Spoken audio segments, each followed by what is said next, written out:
نرمال كنيم بيا كمال كنور أونلاين تي في channel تكون كلر مجديد مبكون كوين بينغوا سمه رجع بانا كوين بانا راتش كوي ديفيد ياو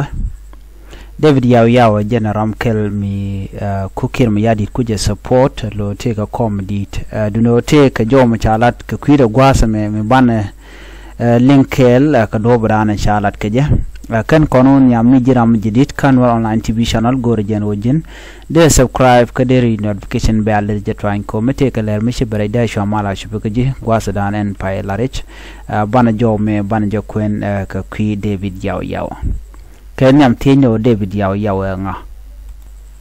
David yaw jen wood morle mishi kona rebel ba lo cha jen ka gwasi dan lo cha chunkel ke kuma South Sudan men me shi rodien beling jen yos ka je longa kirmi yadi te lo da kwaje le user lo benware bakan na ka kiye be de ala de jaba kimorle ni ba jaje ka dordan tan wata tin ko benware bakata nyoka korgwa de paiwe de David yaw jen chaje kwanyara Deputy Minister for Information, Telecommunication and Postal Service no alo jen shwala Honorable David yaw John Kush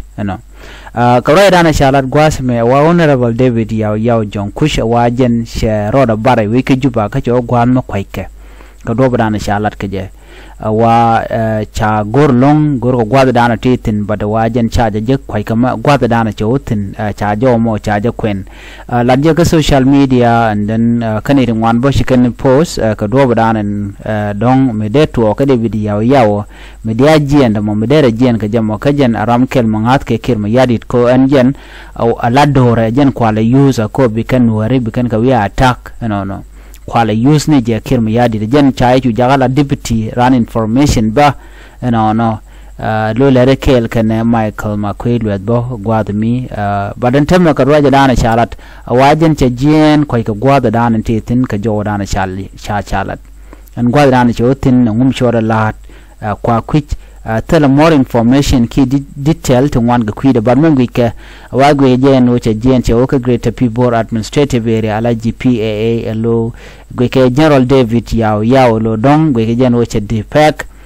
ki cha roda mo ki cha la rabol ke ku kum kirm yadi ko be belada gan skema yadi ka do branan che gweke je ko jen wa cha de kam shonda kan ka je en order lele yaram kelmi tenejen ka position mo che look lan communication ka technology che jo mo che look wajen cha janda ma ke lwangde che janda na gore me gore jen wo jaram danan de Greater People Administrative Area agende je ka bone entama ko gwada na chotin ka jo rana cha kwen ka je mite ga misho da lat bajenong ye ka kor gwasen be badan tamen Honorable David yaw John Kush ko ga gwada dana teten wajen ci robbar already ka juba ka ja ka non location am right kone bana tin kon lat ko den kwir bana kale ling badan tema tel kon more information men tene jen shaling onan biatamal